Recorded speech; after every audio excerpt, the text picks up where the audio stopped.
pour ce 34e rassemblement pacifiste de Jiangsu, sachant que l'année dernière, nous n'étions pas présents physiquement du fait du confinement, même si nous étions présents d'une certaine manière, puisque les représentants de la municipalité avaient fait déposer notre gerbe et avaient lu un texte que nous leur avions proposé.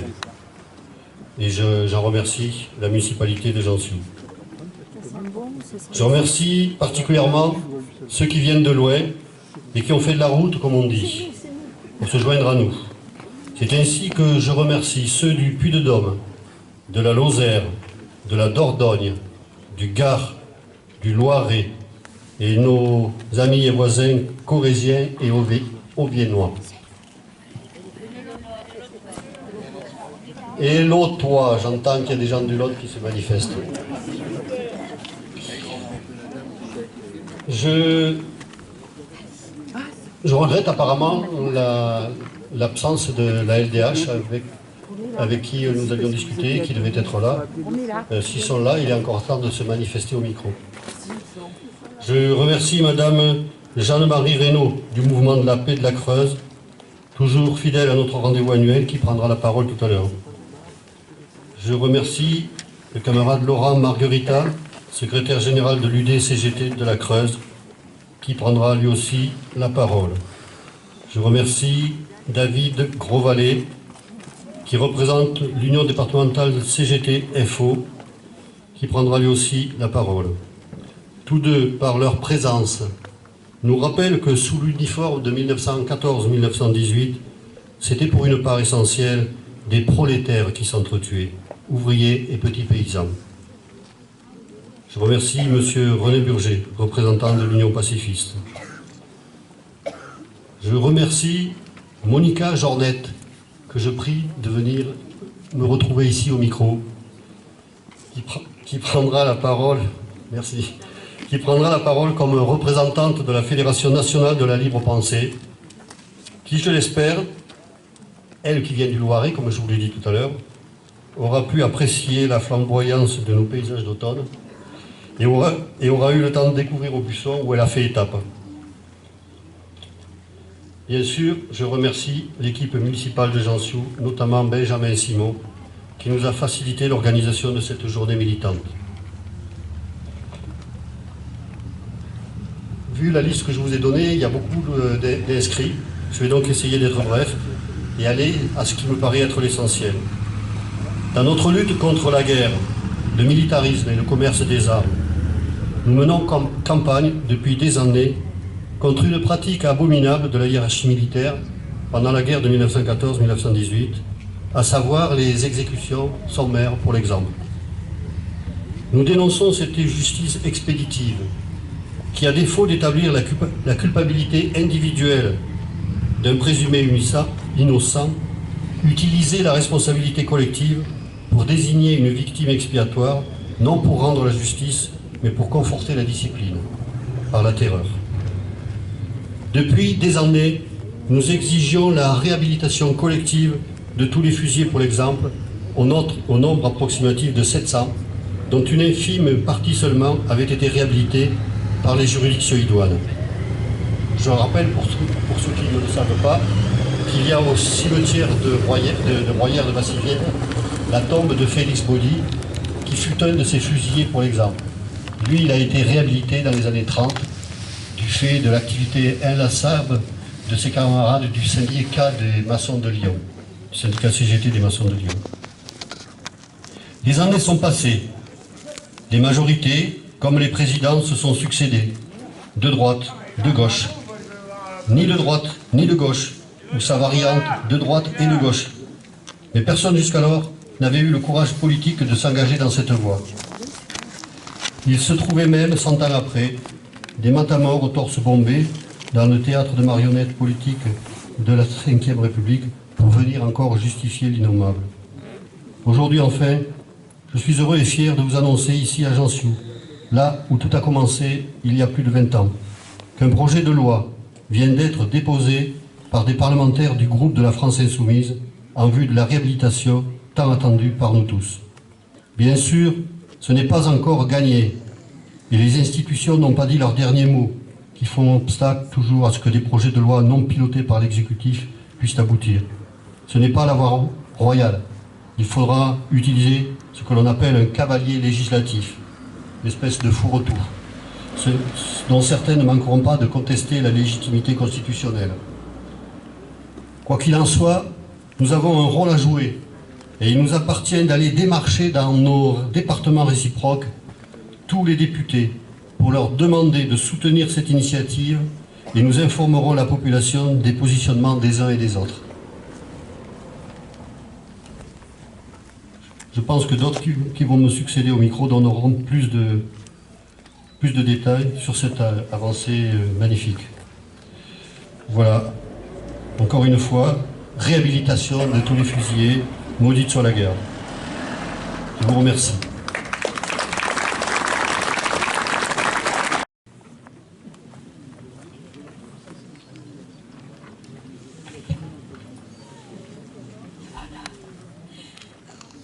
La plus monumentale ânerie que le monde ait jamais faite, c'est le jugement que le général Lyautey portait le 3 août 1914 sur la déclaration de la guerre. Une ânerie qui a fait plus de 8 millions de morts au combat, dont 1,4 million de Français, et plus de 20 millions de blessés, dont près de 5 millions Français. À Jansiou, 1316 habitants en 1911, 63 jeunes hommes ont été tués. Combien sont revenus blessés, mutilés physiquement et psychologiquement?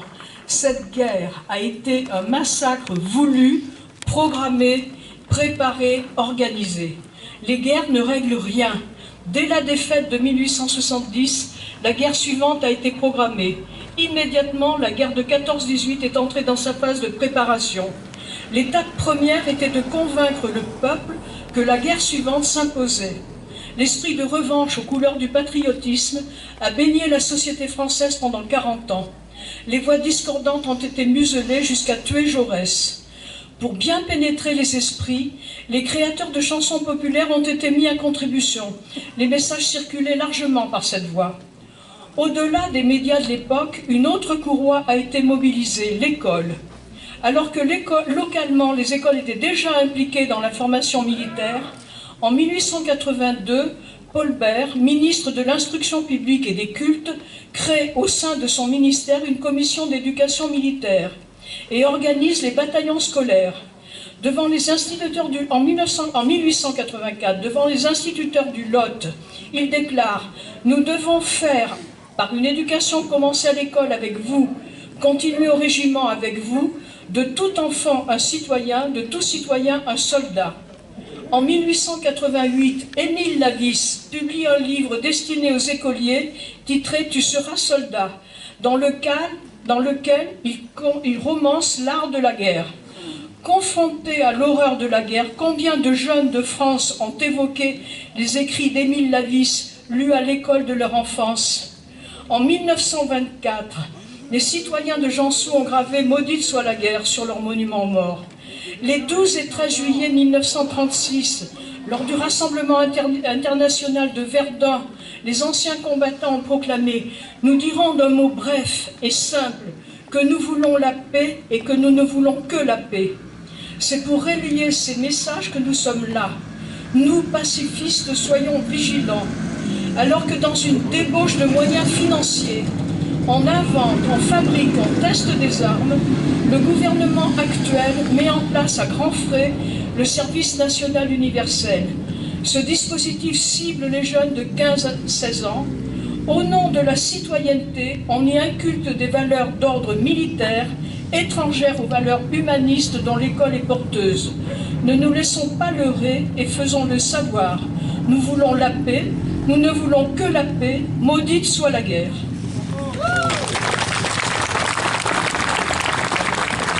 Bonjour à toutes et tous. Au nom de la Ligue des droits de l'homme, je souhaite tout d'abord vous dire tout le plaisir de se retrouver en vrai devant ce monument symbole de paix.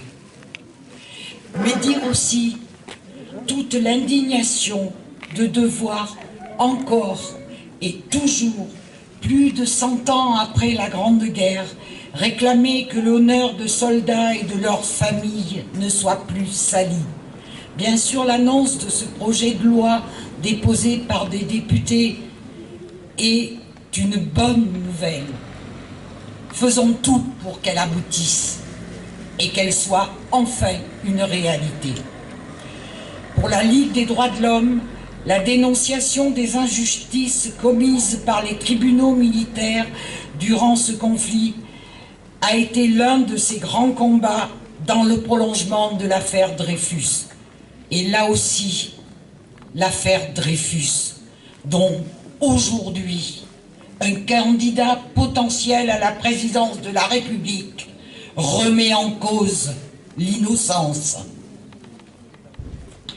Avec d'autres, dont la libre pensée, cela a permis d'obtenir jusqu'en 1935 la réhabilitation d'un certain nombre de fusillés pour l'exemple, et au cours des années qui ont suivi, la pression, la ténacité, l'engagement de nos organisations ont abouti dans un certain nombre de communes à l'inscription de leur nom sur le monument aux morts. Je pense en Corrèze, par exemple, aux soldats les maris. Mais trop nombreuses sont encore ces victimes d'ordre arbitraire et injustement condamnées à ne pas y figurer. Avec la célébration du centenaire de la Première Guerre mondiale, l'espoir était né d'un acte fort du gouvernement avec, pour une réelle réhabilitation de tous les fusillés pour l'exemple, possiblement l'annulation judiciaire des condamnations et en conséquence une série de décisions individuelles afférentes. Espoir bien tristement déçu. Et le combat, malgré le temps qui passe, doit encore et toujours continuer. Il convient aussi de ne pas oublier dans notre combat de nombreuses questions occultées ou méconnues dans ce conflit, comme les mutins de 1917 et leur répression dans les bagnes coloniaux, les compagnies de discipline et les bataillons d'exclus qui, entre parenthèses, ont provoqué plus de morts que les fusillés pour l'exemple. Ne pas oublier non plus les civils injustement accusés d'espionnage, les milliers de soldats et travailleurs coloniaux oubliés, et la liste n'est malheureusement pas exhaustive. Tous doivent réintégrer aujourd'hui pleinement notre mémoire collective nationale, ainsi que l'affirmait Lionel Jospin à Craonne en novembre 1998. 23 ans déjà. Et on n'y est pas.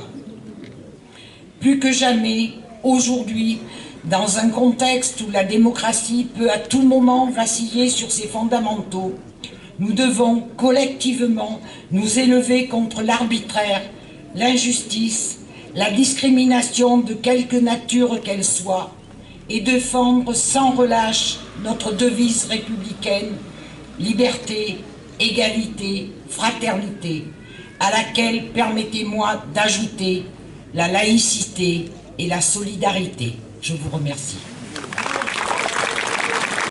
Je vous apporte le salut fraternel de la Fédération nationale de la libre pensée et de la Fédération nationale laïque des associations des amis des monuments pacifistes. Nous nous félicitons de pouvoir participer à nouveau à ce rassemblement pacifiste emblématique du 11 novembre à Ajaccio, après un rendez-vous 2020 à minima pour la première fois en 33 ans. C'est dire s'il convient de réfléchir aux conditions et interdictions qui nous ont été imposées par le dit état d'urgence sanitaire. Si les restrictions de liberté semblent aujourd'hui s'estomper, ne nous y trompons pas. C'est pour mieux mettre en place un régime de liberté surveillée et conditionnelle. Des lois liberticides ont été adoptées au cours de cette période, profitant de l'absence de possibilités réelles de mobilisation. D'autres projets ont avancé sournoisement, comme celui du SNU. Le gouvernement français, troisième exportateur d'armes mondial, après les États-Unis et la Russie, ne se soucie pas de la paix. Ainsi, il continue à livrer des armes à l'Arabie saoudite et aux Émirats arabes unis, impliqués dans le conflit au Yémen, alors qu'elles sont utilisées contre des civils, comme cela a été dénoncé par Amnesty International en mai 2021. Il ne se soucie que de la perte de profit en absence de guerre et de vente d'armes des grandes entreprises qu'il sert. Nous l'avons vu lors de l'incident diplomatique avec l'Australie et les États-Unis. Le gouvernement français semble découvrir à cette occasion ce qu'est l'OTAN et que les États-Unis traitent leurs alliés comme des vassaux. En réalité, tous les États donnent la priorité à leurs intérêts économiques et politiques, traduisez ceux du grand capital, pas ceux de leurs ressortissants. Et l'État français n'est pas en reste dans la course actuelle aux armements. Les dépenses militaires mondiales ont augmenté de 2,6% en 2020 par rapport à 2019, 1981 milliards de dollars selon les chiffres Stockholm International Peace Research Institute, le CIPRI. Tel a été le choix budgétaire de la quasi-totalité des États en pleine pandémie. La France est en 8e place des pays qui ont réalisé les plus importantes dépenses militaires dans le monde en 2020, après les États-Unis, la Chine, l'Inde, la Russie, le Royaume-Uni, l'Arabie saoudite et l'Allemagne. Ce sont bien entendu les multinationales françaises qui décident des opérations militaires extérieures, pas nous, population de ce pays, qui ne seront même pas consultés. Les jeunes subiront en revanche des pressions directes et indirectes croissantes pour accepter, obéir et sacrifier leur vie sur les théâtres d'opération où se joue la tragédie de la domination à divers degrés hiérarchiques des pouvoirs politiques, économiques et religieux qui nous oppriment et nous exploitent. Dans le meilleur des cas, les jeunes, morts et mortes pour la France, auront droit à une médaille post-mortem ou à leur nom gravé sur un monument au patriotisme qui aura perpétré leur assassinat. Le bellicisme gagne du terrain dès lors que la guerre devient plus rentable que la paix, avec des catastrophes en cours ou annoncées sur le plan humain et environnemental et leur corrélat de génocide, massacre, répression et assassinat avec ou sans cadre juridique, migration forcée et misère accrue des populations. Notre espoir est de nature révolutionnaire, afin que les peuples réussissent à prendre en main leur propre vie. La libre pensée est anticapitaliste. On ne peut être libre et exploité. Le capitalisme vit de la concurrence, le conflit, donc l'exploitation, la destruction, la guerre. La libre pensée est pacifiste et antimilitariste. On ne peut être libre sans objection de conscience, sans pouvoir dire non à la guerre. La libre pensée est anticléricale. On ne peut être libre et soumis à la pression d'une autorité religieuse. Les religions sont clivantes autant qu'une loi de laïcité, donc de séparation des églises et de l'État, est pacificatrice. Les guerres de religion en sont la preuve. La libre pensée est antidogmatique. On ne peut être libre et ne pas pouvoir manifester une pensée autre. Obéir à des axiomes indiscutables, signe de totalitarisme politique ou religieux. La libre pensée est anti-discrimination. On ne peut être libre et discriminé, à savoir victime de pauvreté, servitude, racisme, sexisme, validisme ou autres inégalités. Autrement, la guerre sociale est inévitable. En conséquence, la libre pensée souhaite la construction d'une société nouvelle de liberté et de concorde contre l'actuelle société d'oppression et de guerre. Ce sera la fin de l'exploitation de l'obscurantisme religieux et du pouvoir, via la mise en œuvre commune d'une politique consensuelle fondée sur l'entraide, le partage et la solidarité, avec la raison et la science, au service de la satisfaction des besoins et du bien-être de chaque personne. L'accès égal aux connaissances et à l'éducation, le progrès pour l'être humain seront en toute logique également au bénéfice de son environnement non humain. Liberté de conscience et d'expérience. La Libre Pensée, co-signataire de la campagne unitaire anti-SNU, entend ne pas permettre la militarisation de la jeunesse, pas plus que la militarisation de nos rues. La Libre Pensée dénonce le marché militaire français, tout comme celui des autres impérialismes et néocolonialismes. À l'occasion des rassemblements pacifistes autour du 11 novembre, elle appelle à intensifier les initiatives contre la mise en œuvre du SNU. Comme l'écrivait en 1933 Durruti, dont la tombe jouxte à Barcelone celle du libre penseur anarchiste Francisco Ferrer y Guardia, comment éviterons-nous la guerre? Il n'y a qu'un moyen, en conseillant à la jeunesse de ne pas fabriquer les armes avec lesquelles elle s'entretuera forcément et ne défendre les intérêts de personne. Armes puissantes pour faire échouer les plans machiavéliques d'une classe de gens sans scrupules qui, pour conserver leurs privilèges, sont capables de faire assassiner la moitié de l'humanité, je ferme les guillemets. La secrétaire d'État, Sarah El Haïry, refuse de recevoir la Libre Pensée et de répondre aux questions sur le SNU que nous avons rendues publiques. C'est déjà en soi une réponse.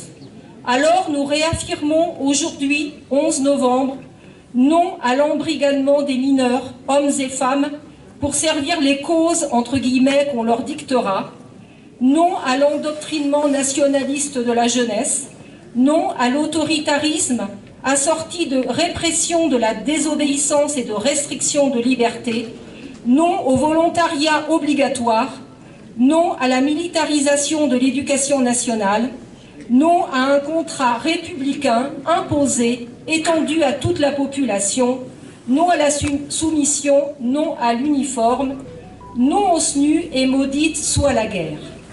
J'ai commencé par les victimes de demain, celles du SNU. Je souhaite terminer par une cause qui nous tient à cœur, à la Libre Pensée, comme vous le savez, celle des fusillés pour l'exemple. La Fédération nationale de la Libre Pensée combat depuis toujours pour la réhabilitation collective des fusillés pour l'exemple de la Première Guerre mondiale. 2500 condamnations à mort par les conseils de guerre, quelques 639 fusillés pour l'exemple, des milliers pourrissant dans les geôles des bagnes militaires. La Libre Pensée, avec beaucoup d'associations et de syndicats, en présence d'un millier de personnes, a fait ériger et inaugurer un monument en hommage à ces victimes de la boucherie impérialiste à Chauny dans l'Aisne, sur la tristement sanglante ligne Hindenburg. La Libre Pensée a pris contact avec les groupes parlementaires à l'Assemblée nationale et une proposition de loi a été déposée sous le numéro 4636 par le groupe parlementaire de la FI pour la réhabilitation collective des fusillés pour l'exemple. Donc en voici le premier article et l'article unique, je pense. Les militaires en service dans les armées françaises du 2 août 1914 au 11 novembre 1918, ayant été condamnés à mort pour désobéissance militaire ou mutilation volontaire par les conseils de guerre spéciaux créés par le décret du 6 septembre 1914, ainsi que par les conseils de guerre établis par la loi du 27 avril 1916 et dont la condamnation a été exécutée, font l'objet d'une réhabilitation générale et collective, civique et morale. La nation reconnaît que ces soldats ont été victimes d'une justice expéditive, instrument d'une politique répressive qui ne respectait pas les droits de la défense et ne prenait pas en compte le contexte de brutalisation extrême auquel les soldats étaient soumis. Les noms et prénoms des intéressés sont inscrits sur les monuments aux morts. Un monument national est érigé en vue de rendre hommage à la mémoire des fusillés pour l'exemple. Les présentes dispositions ne sont pas applicables aux militaires dont la situation a été révisée par la Cour de cassation sur le fondement des lois d'amnistie des 29 avril 1921 et 3 janvier 1925 et par la Cour spéciale de justice militaire instituée par la loi du 9 mars 1932. La Libre Pensée appelle l'ensemble de ces fédérations départementales à se mobiliser dès maintenant pour prendre rendez-vous avec les députés de leur département pour leur demander de s'engager à voter cette proposition de loi quand elle sera mise en débat à l'Assemblée nationale. La Libre Pensée rendra compte publiquement de la liste des députés contactés et de leurs réponses. Cela pourrait éclairer utilement le corps électoral et également l'ensemble de la population. À bas la guerre, ni Dieu ni maître, à bas la calotte et vive la sociale.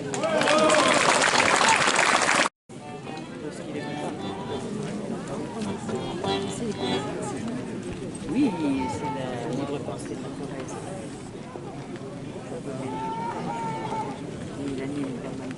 Donc c'est lui le...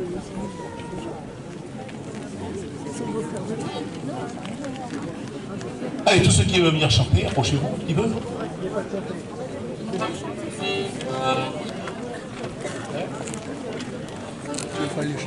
Pas là-bas, non.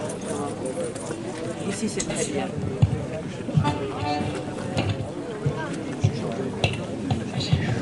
Si, tu pourrais lancer une carrière. Hein? Tu pourrais te lancer dans une C'est carrière. ça, oui. Quand au bout du jour, quand le contaminé, on va reprendre les tranchées. Notre place est si utile que sans nous on prend la pile. Mais c'est bien fini, on en a assez, personne ne veut plus marcher. Et le cœur bien gros, comme dans un sanglot, on dit adieu au ciblot. Même sans tambour, même sans tempête, en maison. Adieu la vie, adieu l'amour, adieu toutes les femmes. C'est bien fini, et pour toujours, de cette guerre infâme. C'est à Craonne, sur le plateau, qu'on doit laisser sa peau. Car nous sommes tous condamnés, nous sommes les sacrifiés. 8 jours de tranchées, 8 jours de souffrance, pourtant on a l'espérance que ce soir viendra la relève, que nous attendons sans trêve. Soudain dans la nuit et dans le silence, on voit une ombre qui s'avance. C'est un officier des chasseurs à pied qui vient pour nous remplacer. Doucement dans l'ombre, sous la pluie qui tombe, les petits chasseurs vont chercher leur tombe. Adieu la vie, adieu l'amour, adieu toutes les femmes. C'est bien fini et pour toujours de cette guerre infâme. C'est à Craonne, sur le plateau, qu'on doit laisser sa peau. Car nous sommes tous condamnés, nous sommes les sacrifiés. C'est malheureux de voir sur les grands boulevards tous ces gros qui font la foire. Si pour eux la vie est rose, pour nous c'est pas la même chose. Au lieu de se planquer, tous ces embusqués ferait mieux de monter aux tranchées pour défendre nos biens, car nous n'avons rien, nous autres les pauvres puritains.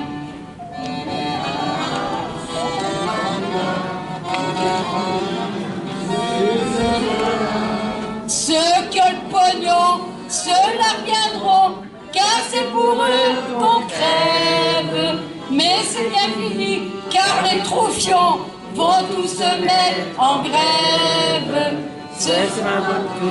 Messieurs les gros, montez sur le plateau, car nous sommes tous condamnés, nous sommes les sacrifiés. Excusez-moi pour les coups de mémoire.